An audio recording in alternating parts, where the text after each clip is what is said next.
आज हम पढ़ने वाले हैं the fundamental unit of life, cell. हम समझेंगे कैसे एक जो मल्टी सेलुलर ऑर्गेनिज्म है, जो बहुत बड़ा है दिखने में, वो कैसे एक छोटे से सेल से बना हुआ है। तो अगर अपने हाथ को ही हम देखें तो हमारे हाथ से हमें क्या पता लगता है कि ये बहुत बड़ी सी चीज़ है, बट ये ऐसे नहीं बना हुआ है ना।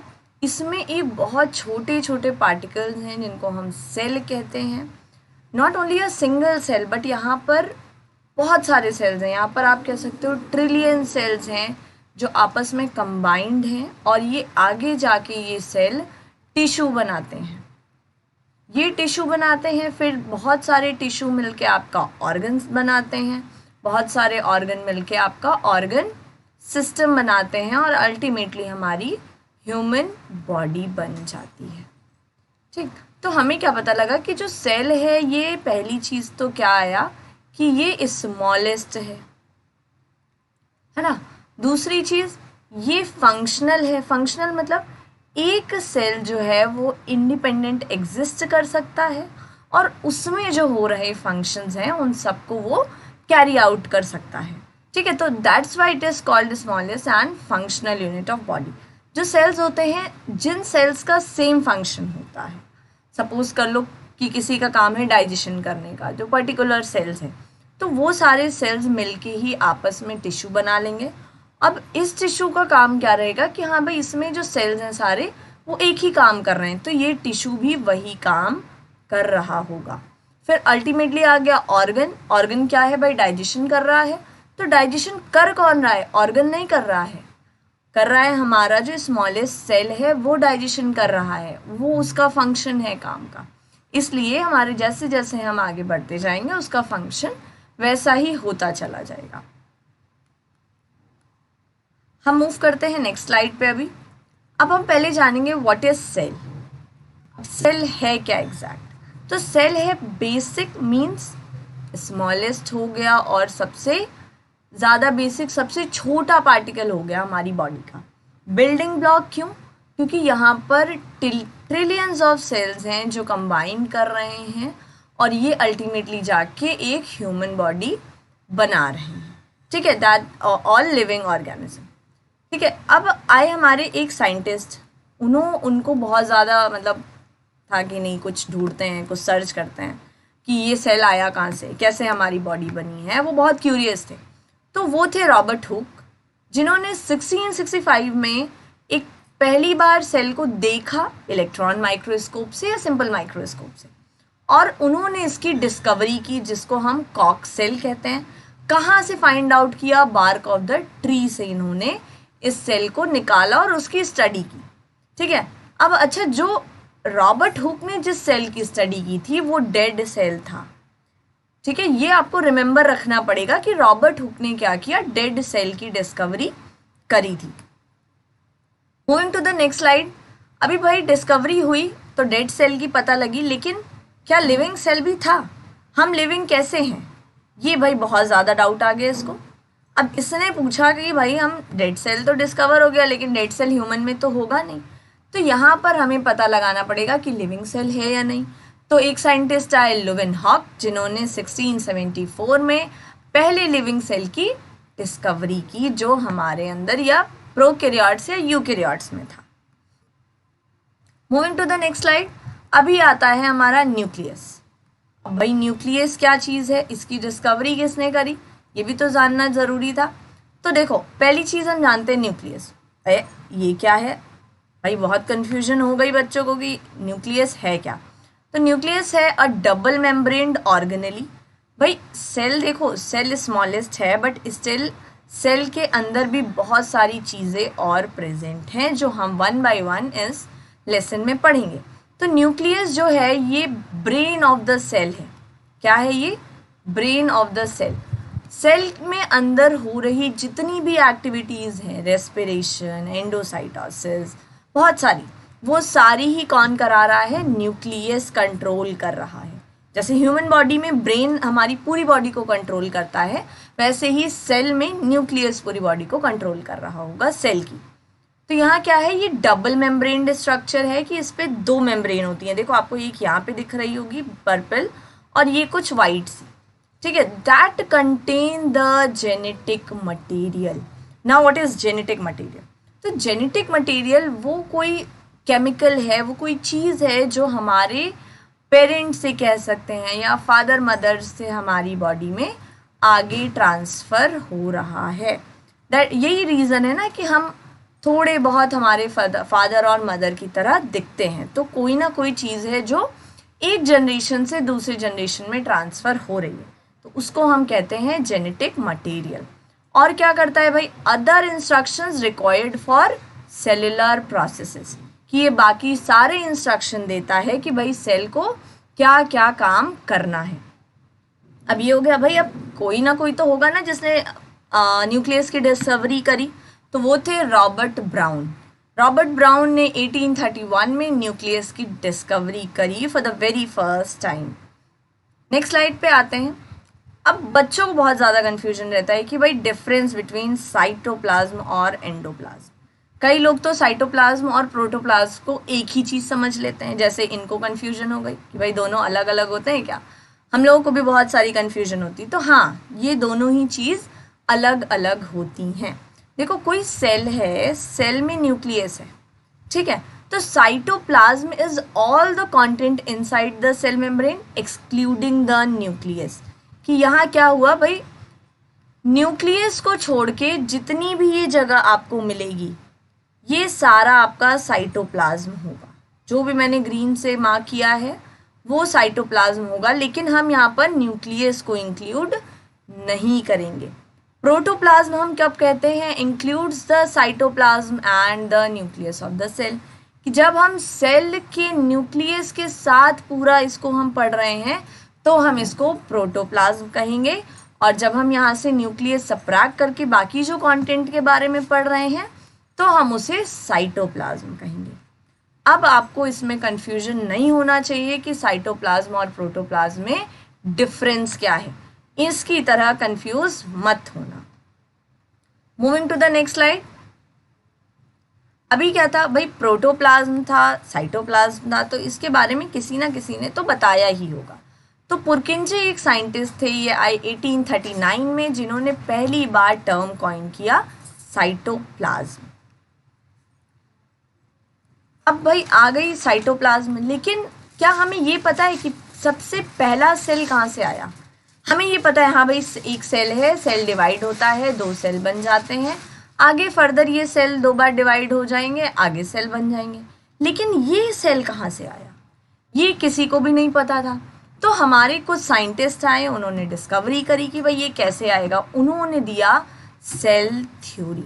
इसीलिए हमने कहा the wacky history of cells और सेल थ्योरी, कि आखिर सेल थ्योरी आई कहाँ से, किसने दी, कैसे आया ये पहला सेल, ये हमें जानना बहुत ज़रूरी हो गया।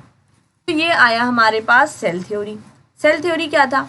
सेल थ्योरी में हमारे कुछ साइंटिस्ट थे, 2 आए, इन्होंने स्केलिडन और शॉन, जिन्होंने 1839 में सेल थ्योरी दी। और इन्होंने कहा क्या? इन्होंने कहा all the organism composed of a cell and product of cell, कि जितने भी ऑर्गेनिज्म हैं वो सेल से ही बने हुए हैं या फिर उनसे जो भी आगे प्रोडक्ट फर्दर निकल रहा है उससे बने हुए हैं, ठीक है। But they did not explain how the cells are formed, लेकिन इन्होंने ये नहीं बताया कि कैसे सेल फॉर्म हो रहे हैं। भाई अब ये सिर्फ इतनी कहानी 2 लोगों ने दी, लेकिन अभी एक साइंटिस्ट और हैं जिनका कुछ कहना बाकी है। तो इसीलिए यहाँ पर ये 2 लोग आपस में बात करते हुए क्या कहते हैं, पिक्चर अभी बाकी है मेरे दोस्त। चलो आगे देखते हैं कि वो साइंटिस्ट कौन थे और उन्होंने क्या कहा। तो वो साइंटिस्ट थे रुडोल्फ विरकॉ। ये आए 1855 में, और इन्होंने क्या कहा, इनकी ये एक बहुत फेमस कोट था, ओमनिस सेलुला ई सेलुला। इसका क्या मतलब है कि जो सेल आए हैं वो हमेशा प्री एग्जिस्टिंग सेल से आए हुए हैं।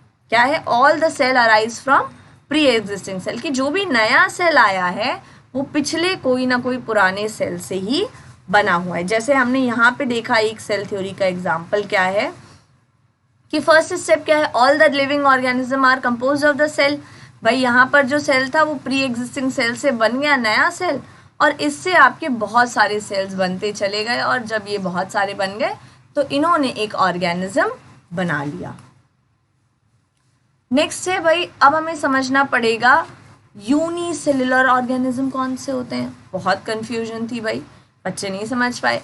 तो अब हम इस वर्ड को तोड़ेंगे, ब्रेक करेंगे टू डिफरेंट चीज़ों में। तो देखो यहाँ क्या आ रहा है वर्ड यूनी। यूनी वर्ड का मतलब होता है सिंगल, सेल्युलर मतलब कि एक ही सेल है। तो वो ऑर्गेनिज्म जिनके अंदर एक ही सेल प्रेजेंट है उनको हम कहते हैं यूनिसेल्युलर ऑर्गेनिज्म। इसमें एग्जाम्पल कौन कौन से आ जाते हैं? पैरामीशियम, अमीबा, बैक्टीरिया, ईस्ट, कुछ एग्जाम्पल हैं यूनिसेल्युलर। और ये इंडिपेंडेंट एग्जिस्ट भी करते हैं, इनकी इंडिपेंडेंट एग्जिस्ट फाउंड करा गया है। अमीबा अपने सारे काम फंक्शन कुछ भी हो खुद कर सकता है। ये क्या है कि ये इंडिपेंडेंट एग्जिस्टेंस इसीलिए है कि ये एंडोसाइटोसिस कर रहा है, पिनोसाइटोसिस कर रहा है, रेस्पिरेशन कर रहा है, लिविंग है ना। तो ये माइक्रो ऑर्गेनिज्म की कैटेगरी में सारे ही ऑर्गेनिजम्स आ जाएंगे। भाई डेफिनेशन क्या हो गई? Unicellular organisms are made up of only one cell that carries out all the function needed by the organism. कि फंक्शन जितने भी नीड हैं वो सारे ही ऑर्गेनिज्म करने में केपेबल रहता है। नेक्स्ट क्या है? What are multicellular organism? इनकी तो भाई कंफ्यूजन ही नहीं खत्म हुई। चलो इसमें भी देखते हैं क्या है। मल्टी मीन्स मैनी और सेल्युलर मीन्स सेल्स, की वो ऑर्गेनिज्म जो बहुत सारे सेल्स से मिल के बने हुए हैं। यहाँ पर एग्जाम्पल ह्यूमन का आ सकता है, प्लांट का आ सकता है। भाई मल्टी सेल्युलर में क्या हुआ? एक सेल था, बहुत सारे सेल मिलके टिश्यू बना गए, और बहुत सारा टिश्यू मिलके हमारा ऑर्गन बना लिया, और बहुत सारे ऑर्गन ने मिलके हमारी अल्टीमेटली ह्यूमन बॉडी बना ली। ठीक है, तो made up of more than one cells and are complex organisms. Complex इसीलिए क्योंकि यूनिसेल्युलर में क्या था भाई, जो भी काम था एक सिंगल अकेला सेल कर ले रहा था। लेकिन मल्टी में क्या है भाई, बहुत सारे सेल्स हैं, सब अपना अपना काम कर रहे हैं, तो इसलिए यहाँ पर कॉम्प्लेक्सिटी बढ़ गई है। कॉम्प्लेक्सिटी इसलिए भी क्योंकि सबका काम अलग अलग दे दिया गया, रेस्पिरेशन का अलग, डाइजेशन का अलग, ब्लड सर्कुलेशन का अलग, इसलिए यहाँ पर कॉम्प्लेक्सिटी बढ़ती चली गई है। अब हम देखेंगे एक सेल की आउटर मेम्ब्रेन क्या है, उसको हम कहते हैं, जैसे ये सेल है इसके ऊपर एक कवरिंग भी तो होगी, जैसे हमारी बॉडी पे है ना, हमारी बॉडी पे स्किन है, तो वैसे ही इसके ऊपर भी तो कोई ना कोई कवरिंग होगी। इस कवरिंग को हम कहते हैं प्लाज्मा मेम्ब्रेन। क्या है? ये आउटर मोस्ट कवरिंग है सेल की। देखो ये सेल की जो है ना एंट्री, ये क्या कहते हैं, जो प्लाज्मा मेम्ब्रेन है ये आपका डिसाइड करेगी कि कोई भी सामान, कोई भी मटेरियल सेल के अंदर आएगा या नहीं आएगा, सेल के बाहर जाएगा या नहीं जाएगा। तो क्या कह रहा है कि परमिट्स द एंट्री और exit of the material in and out of the cell, कि डिसीजन इसका होगा, ये डिसीजन मेकर है, या आप कह सकते हो ये वॉचमैन टाइप से है कि इसकी मर्जी के बिना आप कोई चीज़ अंदर नहीं भेज सकते, कोई चीज़ बाहर नहीं।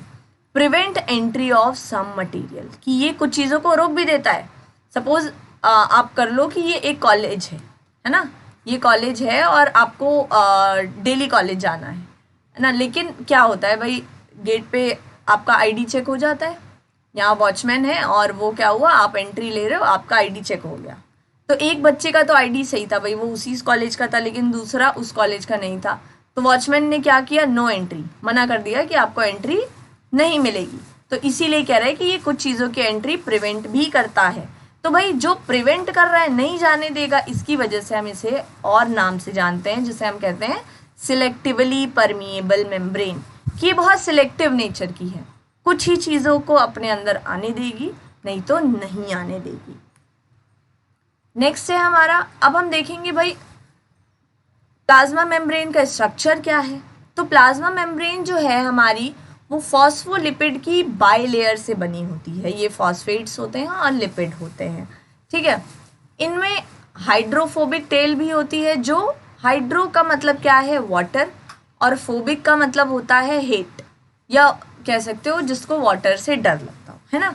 तो हाइड्रोफोबिक टेल हमेशा अंदर के साइड पे होगी।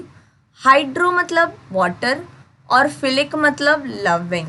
तो भाई किसी भी सेल के बाहर ही तो वाटर होगा ना, तो क्या है, ये सेल की मेम्ब्रेन है, ऐसे बाहर क्या है, वाटर प्रेजेंट है, तो हाइड्रोफिलिक टेल हमेशा बाहर के साइड पे प्रेजेंट होगी और हाइड्रोफोबिक अंदर। और यहाँ पर कुछ प्रोटीन भी लगे होते हैं, ठीक है, वो इसके अंदर यहाँ पर एम्बेडेड होते हैं कुछ ऐसे, ठीक है। इतना डिटेल में आपको जाने की अभी नीड नहीं है मेरे हिसाब से। अब आया हमारा नेक्स्ट टॉपिक, ये है डिफ्यूजन। अब भाई ये तो कंफ्यूज हो गए, इन्होंने पढ़ा ही नहीं था कि ये डिफ्यूजन क्या होता है, तो हम पढ़ेंगे अभी diffusion. The movement of a substance from the region of higher concentration to the region of lower concentration, कि किसी भी चीज़ का मूवमेंट एक जगह से दूसरी जगह जाना, वो भी कब, जब एक तरफ उसका कॉन्सेंट्रेशन ज़्यादा हो, एक तरफ उसका कॉन्सेंट्रेशन लो हो। अब हम कॉन्सेंट्रेशन कैसे समझेंगे, आप सपोज कर लो यहाँ 1 लीटर वाटर है, यहाँ पर भी 1 लीटर वाटर है ना।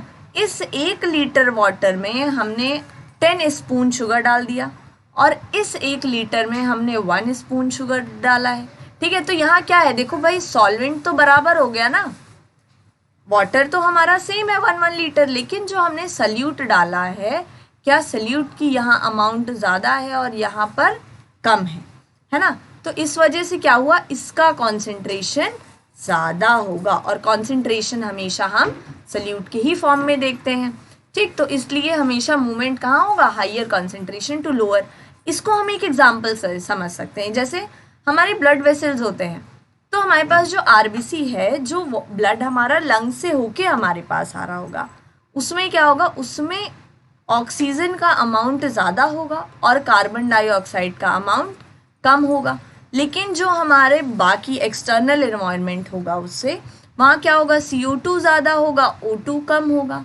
तो ये क्या करेगा, ब्लड जितना भी ऑक्सीजन इधर है उसको इधर भेज देगा, और जितना कार्बन डाइऑक्साइड इधर है उसको ट्रैप कर लेगा और वापस लंग के पास जाके यहाँ पर एक्सचेंज करा लेगा। इसको हम कहते हैं डिफ्यूजन। उसके बाद है हमारा ऑस्मोसिस। क्या है, देखो दोनों चीज़ें एक ही जैसी हैं लेकिन अलग अलग भी हैं, ठीक है। यहाँ पर भी सेम वही चीज़ हो रही है, हायर कंसंट्रेशन से हम लोअर कंसंट्रेशन जाएंगे। बस होगा क्या भाई, हम यहाँ पर वाटर की बात करेंगे। हम डिफ्यूजन में क्या है, वाटर की भी बात कर सकते हैं और गैसेस की भी कर सकते हैं, मगर ऑस्मोसिस में हम हमेशा सिर्फ वाटर की ही बात करेंगे, यहाँ पर हम गैस की बात नहीं करेंगे। अब देखो यहाँ पर क्या है, ये वही वाला एग्जाम्पल हो गया भैया, 1 लीटर इधर वाटर है, इधर भी 1 लीटर वाटर है। यहाँ क्या है, शुगर के जो मॉलिक्यूल्स हैं वो ज़्यादा हैं, है ना। यहाँ हमने कहा 10 स्पून हमने शुगर डाल दिया, इधर हमने बिल्कुल नहीं डाला, तो क्या इधर वाटर ज़्यादा है ना, तो इधर से इधर वाटर का मूवमेंट शुरू हो जाएगा, जिसको हम कहेंगे ऑस्मोसिस। अब भाई ये हवा में तो वाटर जाएगा नहीं, जाएगा कहीं ना कहीं, तो मेम्ब्रेन प्रेजेंट है ना। तो मेम्ब्रेन कैसी है हमारी, सिलेक्टिवली परमिएबल मेम्ब्रेन है, ठीक है। अब हमारे पास देखो 3 सोल्यूशन आते हैं, जिसको हम लास्ट स्लाइड में पढ़ते हैं, इजीली हमें समझ में आएगा। देखो हमारे पास 3 टाइप के सोल्यूशन हो सकते हैं। कौन कौन से, होता है हाइपरटोनिक, आइसोटोनिक और हाइपोटोनिक, ठीक है। देखो हाइपर का मतलब होता है जहाँ पर कॉन्सेंट्रेशन ज़्यादा है, ठीक है। तो कॉन्सेंट्रेशन किसकी ज़्यादा होगी, सल्यूट की ज़्यादा होगी और सॉल्वेंट की कम होगी, ठीक। इसमें क्या होगा, कंसेंट्रेशन हम हमेशा सॉल्यूट के ही टर्म में तो देख रहे थे। अभी मैंने बताया कि वाटर अगर हमने 1 लीटर लिया है और शुगर हमने 10 स्पून लिया है, तो क्या हो रहा है, वही उसी के हिसाब से हमने यहाँ पर कॉन्सेंट्रेशन ज़्यादा है, इसका मतलब सल्यूट जो भी है यहाँ पर वो ज़्यादा अमाउंट में। आइसोटोनिक में क्या होता है, इसमें जो होगा ना, इसमें सल्यूट का कंसेंट्रेशन और सॉल्वेंट का जो भी है वो सारा बराबर हो जाएगा, यानी ये एक इक्विलिब्रियम में ऑलरेडी आ चुका है, ठीक। इक्विलिब्रियम मतलब बराबर हो गया है, कंसेंट्रेशन इधर भी ज़्यादा नहीं है और इधर भी ज़्यादा नहीं, बराबर है। अब हाइपोटोनिक में क्या है भैया, यहाँ पर कंसेंट्रेशन कम है। कंसेंट्रेशन कम है मतलब सॉल्यूट जो है वो हमारा कम है और जो सॉल्वेंट का कंसेंट्रेशन है वो ज़्यादा है, यानी यहाँ 1 स्पून ही शुगर है और वाटर हमारा 1 लीटर ही है। तो देखो क्या हुआ, यहाँ पर हमने क्या डाल दिया, यहाँ हमने डाल दिया कॉन्सेंट्रेटेड सॉल्यूशन जिसमें हमने सॉल्यूट ज़्यादा मिला दिया। अब हम ले लें, इसमें क्या ले लें, इसमें हमने डाल दिया रेड ब्लड सेल। एक क्या किया हमने, रेड ब्लड सेल डाल दिया। तो भाई रेड ब्लड सेल में वाटर की अमाउंट क्या होगी, वाटर ज़्यादा है, सॉल्वेंट कम है, यहाँ पर सल्यूट कम है ना। तो जब सल्यूट कम है भाई तो क्या होगा कि वाटर का मूवमेंट हमने क्या पढ़ा है, हाइयर टू लोअर कंसेंट्रेशन होता है ना। तो क्या है, यहाँ वाटर ज़्यादा है, यहाँ सल्यूट ज़्यादा है, तो ये क्या होगा, सारा वाटर सेल से बाहर निकल आएगा और सेल कैसा हो जाएगा, श्रिंक कर जाएगा।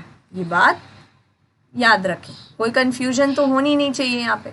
आइसोटोनिक क्या है, यहाँ पे जितना भी सोल्यूशन है उस सोल्यूशन में क्या है, कहीं पे भी कंसेंट्रेशन ज़्यादा या कम नहीं है। अब इसमें हमने जो सेल डाला, यहाँ पर वाटर का अमाउंट और यहाँ पर वाटर का अमाउंट बराबर था, तो ना तो वाटर बाहर जाएगा और ना तो वाटर अंदर आएगा, तो सेल का जो साइज था वो हमेशा सेम रहेगा हमारे पास। ठीक है, नेक्स्ट क्या है, हाइपोटोनिक सॉल्यूशन। देखो इसमें जो सॉल्यूशन है ना, इसका कंसेंट्रेशन कैसा है, कम है। इसका क्या मतलब है कि यहाँ पर आपका सल्यूट भी कम है ना। अब हम क्या करेंगे, हम इसमें डालेंगे एक red blood cell. Red blood cell डालने से क्या हुआ, यहाँ पर वाटर तो है, ठीक है, लेकिन इसका कंसेंट्रेशन भी तो ज़्यादा है इसके कंपैरिजन में। हम कभी भी ऐसा नहीं है कि कुछ भी कह रहे हैं, किसी का कंसेंट्रेशन ज़्यादा होने का मतलब है कि हम उसको कंपेयर कर रहे हैं किसी के साथ। ऐसे ही हम नहीं कह देंगे कि किसी की भी चीज़ का कंसेंट्रेशन ये है वो है, नहीं। हम किसी चीज़ को जब कंपेयर करेंगे तभी ऐसा होगा। ठीक है, क्या हुआ, कंसेंट्रेशन इसका ज़्यादा है, यहाँ पर ज़्यादा है, यहाँ पर वाटर ज़्यादा है, वाटर बाहर अंदर कम है। ठीक है, तो क्या होगा कि अंदर सारा वाटर मूव कर जाएगा इनसाइड द सेल। ठीक, तो इससे क्या होगा, हाइपोटोनिक है और यहाँ सेल कैसा हो जाएगा, स्वेल कर जाएगा। आई होप आपको ये टॉपिक क्लियर रहा है। ठीक है, अब हम आपको स्लाइड्स पे वापस ले आते हैं जिसमें हम इसकी सिर्फ डेफिनेशंस देख लेंगे, यहाँ पर कुछ भी टफ नहीं है। ठीक, हाइपोटोनिक सोल्यूशन क्या है, सोल्यूशन में concentration of solute is higher, है ना। यही तो बताया मैंने कि वहाँ पर कंसेंट्रेशन जो कैसा है वो ज़्यादा होगा हाइपरटोनिक में। आइसोटोनिक में क्या है, देखो solution in which the concentration of the solute is equal to the solution, कि हम सोल्यूशन का कंसेंट्रेशन सॉल्यूट के बराबर हो गया। ठीक, अब हाइपो में क्या हो गया, हाइपो में लोअर कंसेंट्रेशन है सॉल्यूट का और हायर कंसेंट्रेशन है सॉल्वेंट का। तो ऐसा होगा तो क्या होगा, यहाँ पर क्या कंडीशन आ जाएगी, सेल जो होगा हमारा वो कैसा हो जाएगा, स्वेल कर जाएगा, है ना। ये आपको याद रखना है। अब ये क्या है, ये तो बहुत अजीब सी चीज़ है, हमने क्या सुन ली, एंडोसाइटोसिस। अब देखो भाई, हमें पहले तो वर्ड को तोड़ना पड़ेगा। हम देखो बायो में सिंपल सी चीज़ है, वर्ड को तोड़ के पढ़ो बहुत इजी हो जाएगा।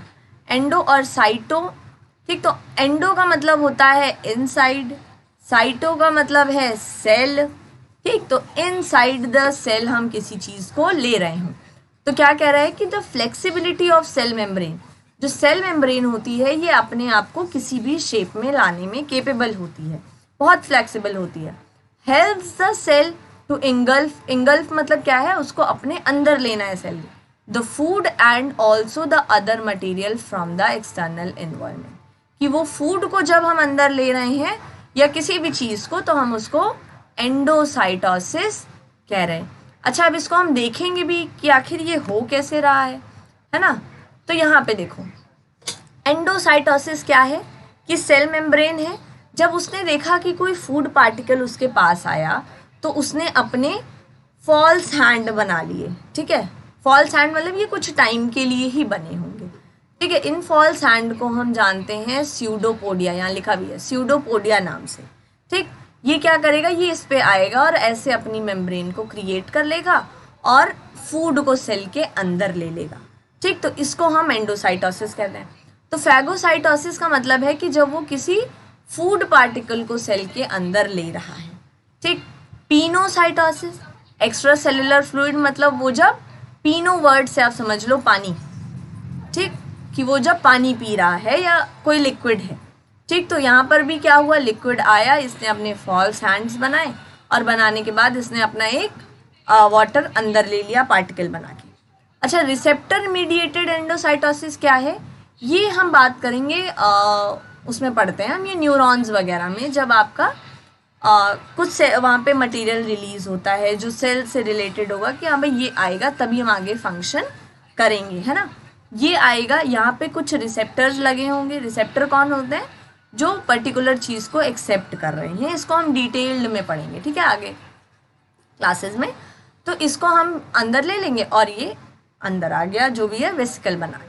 तो एंडोसाइटोसिस आपके लिए जो इम्पॉर्टेंट है वो है फैगोसाइटोसिस, इसमें हम फूड को इंगल्फ करा रहे हैं, और एक पिनोसाइटोसिस लर्न रखना, इसमें हम पानी पीने की बात कराते हैं या किसी भी लिक्विड को। आई होप आप सभी को ये जो छोटा सा टॉपिक था क्लास 9th से ये समझ आया होगा, और हम आगे का चैप्टर कंटिन्यू करेंगे हमारे नेक्स्ट वीडियो में। सो एक रिक्वेस्ट है, don't forget to subscribe my channel and press the bell icon